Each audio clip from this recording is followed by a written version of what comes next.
आनंद होगा कि आप व्यक्ति भी कर सकेंगे। अव्यक्त आनंद की उपलब्धि की जाए। मनुष्य शरीर बार बार नहीं बनता है। ठिकाना मनुष्य बेठिकाने एक मिट्टी के पुतले के समान, कांच के बर्तन के समान यह जीवन है। अगर इस जीवन को न समझ पाए, अपने आप को जिसने नहीं जाना, जिसे माया को नहीं जाना, जिससे ईश्वर को नहीं जाना, उसे दुखी जीव कहते हैं। तो हमें स्वतः अपने आप को जान, और जानना क्या है? मानुष तन गुण ज्ञान निधाना। वो गुण कहाँ कहाँ छुपे हैं वो, और कहाँ हमारा ज्ञान। तुलसी बाबा एक सब असत्य नहीं लिख सकते। वो हनुमान जी के आदेश पर उन्होंने लिखा है, तुम मानुषता गुण ज्ञान निधान, अहित अहित पक्षी जाना। तो गुण ज्ञान के जब हम आप सब लोग भंडार है, तो क्यों नहीं उसका जाने की कोशिश करते हैं? वो हमारे अंदर है। जब देख रहे भी अंदर, ये परमात्मा ये बाहर का विषय नहीं है, भीतर का विषय है। और आप देखना चाहिए, मन भीतर है, बुद्धि भीतर है, चित्त भीतर है, आम भीतर है, आत्मा भीतर है, दिल भीतर है। कहाँ ढूंढते, कहाँ जाते हैं, कहाँ तलाशते? कर्म बाहर है। साधन नाम मोक्ष कर द्वारा पाए जाते परलोक द्वारा। केवल साधनाएं साध्य नहीं है। हम लोग साध्य के पीछे साध्य बने, मन को स्वतः देखें। कहाँ जाता है हम जानते हैं, क्या सोचता है हम जानते हैं, मन क्या कहता है हमें पता है। हर व्यक्ति अपने मन की बात को जानता है, चाहे दूसरे के मन की कभी नहीं जाने, पर अपने मन की जानता है।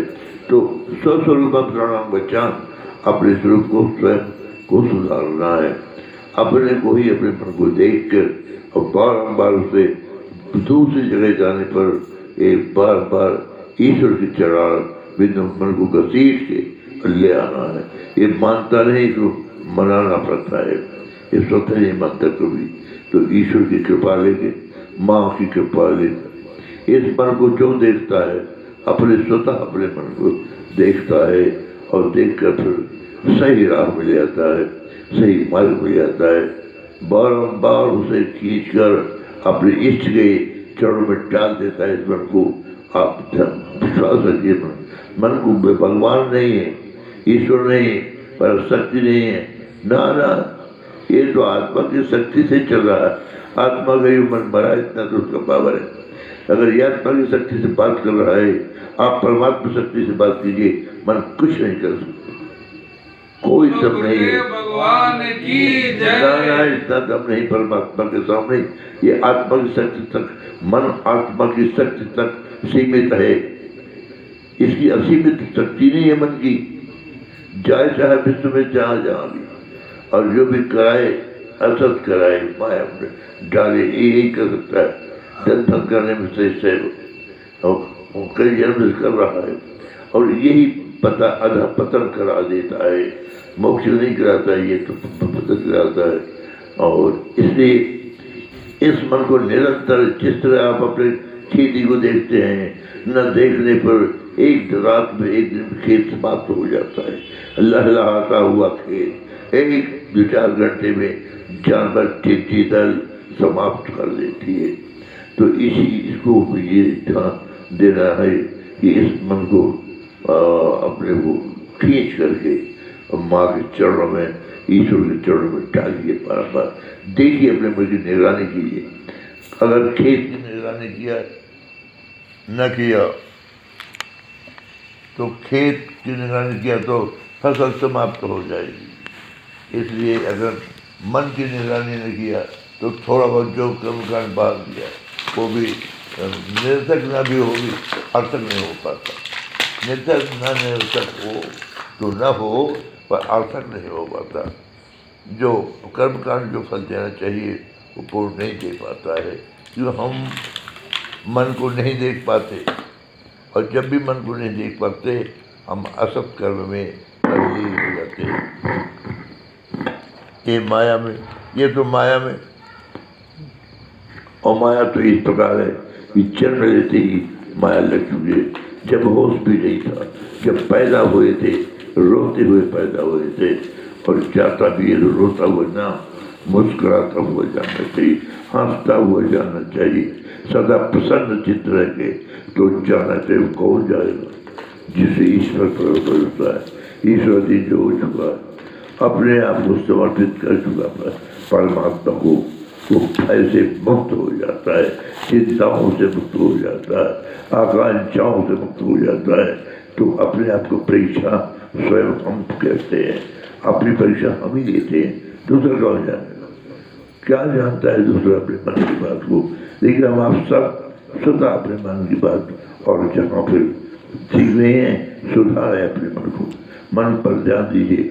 मनुष्य बन चुके हैं, ऊर्जा शक्ति परमात्मा ने आपको दे रही, ऊर्जा की वृद्धि कीजिए, अब वह ऊर्जा ऊर्ध्व गति की ओर जाइए, अधोगति की ओर नहीं।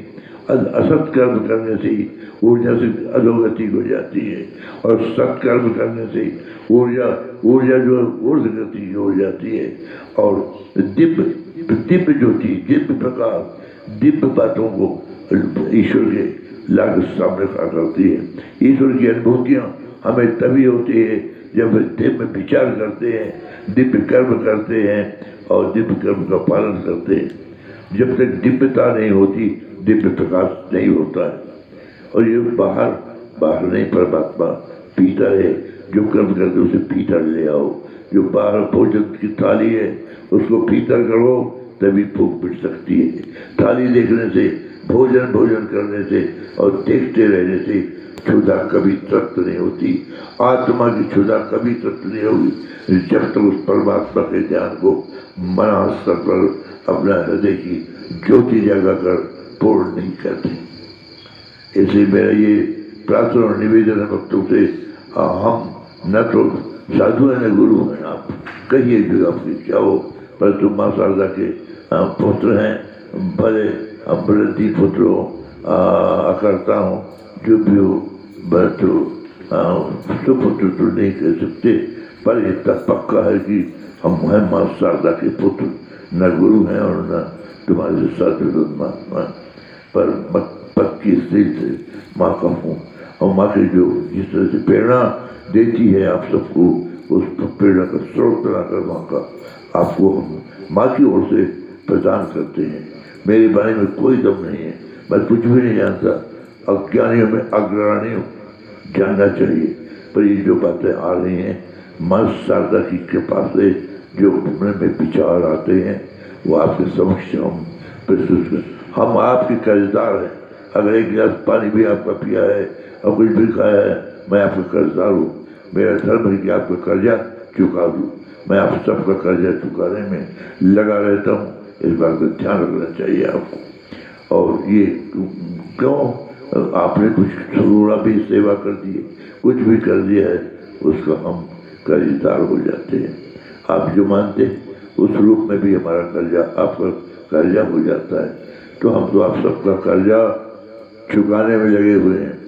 पर आपसे दो शब्द जो कहते हैं, हम अपने लिए कहें, कोई कभी मत मानिए, हम अपने स्वार्थ के लिए मत सुनिए, मत कीजिए। लेकिन आपका स्वार्थ जहाँ लगा है, आपके बाल बच्चों का, परिवार का स्वार्थ, आपका उत्थान लगा हुआ, आपके जीवन का उत्थान लगा हुआ, अगर इन बातों को आपने सुनकर कान से डाल दिया तो समझ लीजिए कि आप नाना प्रकार के परेशानियों को निमंत्रण दे रहे हैं। क्योंकि कौन मिटा सकता है? संसार में कोई अपना नहीं, इस बात को जान लेना चाहिए। संसार स्वयं सपना है, अपना नहीं है। और यह परमात्मा निश्चित रूप से कह सकते हैं अपना है, और हर समय पर वह साथ देता है, हर समय मदद करता है, मौजूद रहता है। वो कहीं दूर नहीं है, हमारे सांसों की गति में हमारे साथ रहता है, हमारे प्राणों में है, हमारे दिल की धड़कनों में प्राण में बसता है, हमारे विश्वास में बसता है, हमारी श्रद्धा में रहता है, हमारी प्रेम में रहता है। हमें देख लेना चाहिए ईश्वर के प्रति हमारी कितनी श्रद्धा है, कितना प्रेम है। अरे अपने लड़के बच्चे के समान तो प्रेम नहीं परमात्मा से, पत्नी माँ बहन बेटी बच्चों के समान भी तो प्रेम नहीं है, दोस्त यारों के समान भी तो उस परमात्मा से हमारा प्रेम माँ से नहीं बन पाया। क्या भक्ति की हम क्या क्या ढिढोरा क्यों पीटते हैं। अपने मन में देखिए कि हमसे क्या प्रेम इतना बन पाया माँ से और भगवान से नहीं बन पाया है। तो उसके लिए जब तक कोई रिश्ता नहीं होता, जिनके जिनके हमारे रिश्ते हैं उनसे सबसे प्रेम, कोई भी रिश्ता किसी से उससे प्रेम है, रिश्ता है। तो जिनसे रिश्ता नहीं है दुनिया वालों से, उनसे कोई प्रेम नहीं हमारा। तो माँ से एक रिश्ता बनाने की जरूरत है, और जो बनना माँ का बन जाइए आप। और जब रिश्ता बन जाता है फिर उसे पुकार लगाई जाती है, तो फिर वो प्रेम पैदा होता है। तो इस तरह से और बिना प्रेम बस बाबा ने जो है वो प्रसन्न हो जाती है। तो हम तो न उस तरह की विनय कर पाते हैं, न हम प्रेम ही कर पाते हैं। प्रेम मूल परमात्मा का स्वरूप है, और प्रेम अध्यात्म की दुनिया में प्रेम और सत्य दो ही परमात्मा हैं जो परम पिता से परमात्मा से मिला देते हैं। और अगर सत्य नहीं है उस पर तो हम नहीं कहते कुछ, पर फिर भी प्रेम और सत्य की आधारशिलाएँ दो नयन हैं वो हमारे आपके। तो इस तरह से उन नयनों से फिर परमात्मा दिखाई देता है। दो नयन अगर हमारे पास प्रेम है और सत्य है, इन दो आंखों से परमात्मा बिल्कुल देखा जा सकता है। पर सत्य हो और प्रेम हो तो परमात्मा अवश्य में दिखेगा, स्वयं दिखेगा। देखने में तो खुद दिखेगा, स्वयं बाध्य है, बंधा है। प्रेम में, बंधन में केवल एक ही बंधन परमात्मा को बांध सकता है दुनिया में। इतिहास साक्षी है, गवाही है, भक्त भारत देख सकते हैं, आप विद्वान पढ़ सकते हैं, आपने पढ़ा भी होगा और सुना भी होगा। लेकिन हम पढ़ते हैं, सुनते हैं, मानते नहीं हैं। तो रामायण जानते हैं, मानते नहीं, गीता जानते हैं, मानते नहीं। जानना नहीं गीता को, मानना। रामायण जानना नहीं, मानना है। जो मानते हैं वो परमात्मा के नजदीक पहुंच जाते हैं। इसलिए हमारी ये न तो आदेश है न प्रवचन है, माँ की ओर से जो भाव पैदा हुए हैं अपने दिए हुए माँ के भावों की अभिव्यक्ति है। और थोड़ा भी समझ में आ गया तो जीवन को वो सुख समझ में आ जाएगा कि जो संसार में नहीं है, कदापि नहीं है। मैं कह सकता हूँ कि वो सुख संसार में नहीं है, ये तो दुख का संसार है, भरा हुआ है दुखों से, व्याधियों से, संकटों से, आपत्तियों से मानव घिरा हुआ है। मुक्ति गदा परमात्मा ईश्वर है, माँ जगदम्बा है, उसे और भेद इसलिए नहीं है। रकारो अग्निबीजा ब्रह्म रूपा, रकारो अग्निबीजा ब्रह्म रूपा, मकारो शक्ति बीजा ब्रह्म स्वरूपणी। ब्रह्म रूपा है, नमो नमः मकार शक्ति। हमारी माँ हो तो पूछे, और संसार की त्रिलोक की माँ हो आदिशक्ति तो परम पूजे। तो देखिए आप रकार के लिए कुछ नहीं करता, ब्रह्म स्वरूप अग्नि पीछे रकार। पर माँ राम में जहाँ अपनी माँ जोड़ा तो और माँ से राम हो गए, माँ जुड़ गई राम में तो सीता राम हो गए, शक्ति जुड़ गई सीता राम में, ब्रह्म जुड़ गए राम, ब्रह्म अवतारा तो ब्रह्म का अवतार लेकर राम आए। तो ब्रह्म पीछे और माँ हमारी सीता शक्ति पीछे, तो सीता और राम हो गए राम माँ के जोड़ने से। तो इन बातों के चाहे आप राग कहिए चाहे मारे, वो दोनों बीज हैं। वो तो एक समान माँ का नाम लीजिए, प्रभु का नाम लीजिए। पर हम ये तो भजन करते हैं, सत्संग करते हैं, पूजा पाठ करते हैं, पर हृदय में उसे धारण नहीं करते हैं, भूल जाते हैं, स्मरण धारा प्रवाह नहीं करते हैं।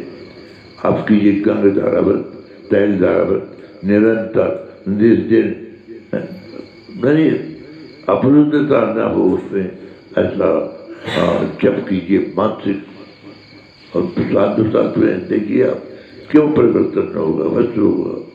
और भगवान के नाम का साबुन और प्रेम का पानी लेकर रगड़ा मारिए, मन में देखिए मन साफ होता कि नहीं। और मन साफ हुआ तो निर्मल मन जन सो मोहि पावा, गारंटी भगवान ने दी है, तो पाएगा मुझको। लेकिन निर्मल मन, मन साफ कैसे हुआ? मन के निरंतर रोज हम लोग अपने शरीर को धोते हैं, साफ करते हैं। शरीर का केवल जब से होश संभाला है हम शरीर में जी रहे हैं, शरीर के लिए जी रहे हैं। तभी भी कि परमात्मा के लिए जीवन मिला है, परमात्मा के लिए जीना चाहिए। कर्तव्य अपने शरीर के गृहस्थ के लिए उसका निर्माण कीजिए, पर उसमें आपने तन भी लगा दिया और मन को डुबा दिया, वो पतन की राह हो जाती है और दुख का कारण बन जाता है, शोक और चिंता का कारण बन जाता है। इसलिए दो बातें, अपनी चिंता मिटा दीजिए, इच्छाओं का दमन कर दीजिए। आज इस रात से शांति अनुभव करेंगे आप। चिंता करेंगे क्या बनाया आज तक और क्या बना लेंगे, इच्छाओं को कितनी इच्छाएं तुम्हारी पूर्ति हो गई और कितनी हो सकेगी, तो दोनों परमात्मा के ऊपर छोड़ दीजिए। चिंता परमात्मा के चरणों में चढ़ा दीजिए, इच्छाओं भी अपने ईश्वर के चरणों में चढ़ा दीजिए, माँ के चरणों में। जो तेरी इच्छा वो इच्छा थी, अब जो तेरा मन हो पूरी कर। तो ये अब तो ईश्वर भक्त के मन का करते हैं, जिसमें भला होता है, जिसमें भला होता है वो ईश्वर करते हैं। तो हम ये जो प्रार्थना आप लोगों से कर रहे हैं, वो बस हम कोशिश करते हैं कि हम अपना कर्जा उतार दें। आप अपना कर्जा चाहे न उतारें, हम कह नहीं सकते, पर हम अपना कर्जा उतारने में। और दूसरे, हम स्वार्थी है विशेष। इस शरीर का क्या इस्तेमाल है, इस बुद्धि का क्या इस्तेमाल है, इस मन का क्या इस्तेमाल है, खोपड़ी का क्या इस्तेमाल, क्या किस काम में आती है? अच्छा चलिए, अच्छा चलाइए, धर्म में चलिए, धर्म में चलाइए, सत्य की बात करिए, सत्य भी चलाइए, ईश्वर की राह चलिए, ईश्वर की राह भी चलाइए। ये जीवन है। और सर्वप्रथम तो अपने परिवार को सजाइए, विघटन न हो। अपने देश गम छल कपट गड़ा वो मंदिर बन जाता है। अब वहाँ से भक्ति से सबको प्रेम दीजिए। तुम्हें कोई प्रेम दे, चाहे तुम भिखारी हो गए, वो मुझको प्रेम दे तो अभी दे, तुम दाता बनो, देव के बस सबको प्रेम दीजिए, वही देने दे। इसलिए माँ शारदा ने हमारा प्रेम का पंथ है और मानव का संप्रदाय, हम भी संप्रदाय में, मानव संप्रदाय में पंथ है, प्रेम का पंथ है। वही राय आपको देते हैं कि प्रेम का पंथ में चलिए, दीजिए सबको प्रेम। लेने का कोई वादा नहीं, कोई दीजिए, न कोई इच्छा नहीं।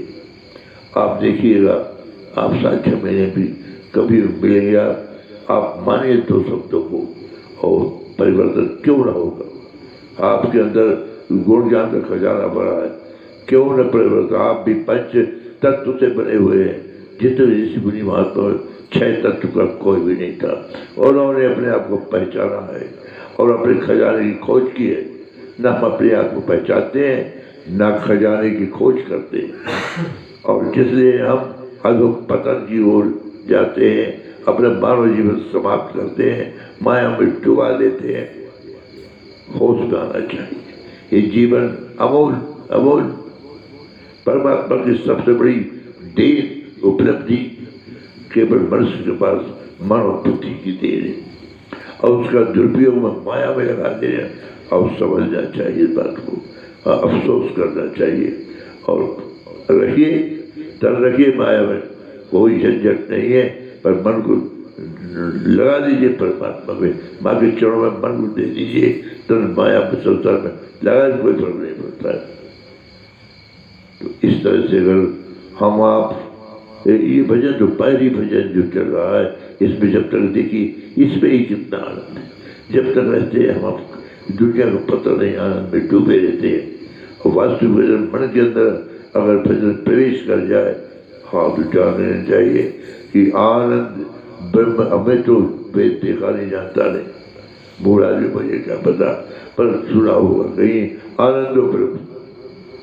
अगर आनंद पा गए तो ब्रह्म की स्थिति आपकी आनंद की, आनंद ही ब्रह्म। तो कुछ मिले सगुण में, राय मिले न मिले, आनंद मिला वो ब्रह्म ही है। ऐसा समझकर अपने जीवन को आनंदमयी बनाइए और माँ शारदा जितनी प्रेरणा देती रहेगी तो पानी माँ शारदा देती रहेगी। पर हम विश्वास करेंगे कि एक घड़ी आधी घड़ी आदि में बुनियाद तुलसी संग साधु की कोट करे अपराध। तो ऐसे सब सत्संग होते रहने चाहिए, भजन होता रहना चाहिए, मानसिक जाप होता रहना चाहिए, चाहे वो मन का जाप हो, वाचिक हो, मानसिक हो, उपास हो, प्राणों का जप हो अथवा हृदय का धड़कनों का जप हो। जप होना चाहिए। जप सिद्धि जपा सिद्धि, सिद्धि सिद्धि जपा जपा, जपते जपते अपने आप सब उसको परमात्मा सिद्ध माने उसके ऊपर योग बना देता है। बोलो शारदा मैया की जय, गुरुदेव भगवान की जय।